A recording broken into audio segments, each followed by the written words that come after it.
ঘুমানোর সময় কিছু জিনিস আছে, অর্থাৎ কিছু কাজ আছে, সেটা যদি আমরা করে থাকি, অর্থাৎ না জেনেই করে থাকি, তাহলে কিন্তু অশুভ গ্রহরা সক্রিয় হয়ে যায়। এটাকে ভুল কাজই বলা হয়। যেমন নির্বস্ত্র হয়ে শোয়া, এতে কিন্তু নকারাত্মক ঊর্জা খুব তাড়াতাড়ি প্রভাব ফেলতে পারে। একদম অন্ধকার করে ঘুমানো রাহুকেতুর ঊর্জা প্রভাব ফেলে। বিছানার পাশে খালি বসার জায়গা সূক্ষ্ম শক্তিকে আকর্ষণ করে।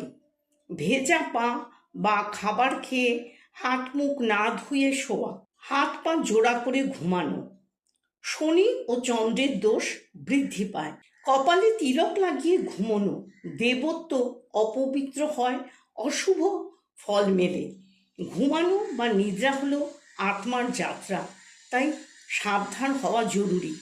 এবং ঘুমোতে যাওয়ার সময় এই ভুলগুলো যথাসম্ভব না করার চেষ্টা করবেন, তাহলে একটা সুন্দর জীবন পাবেন।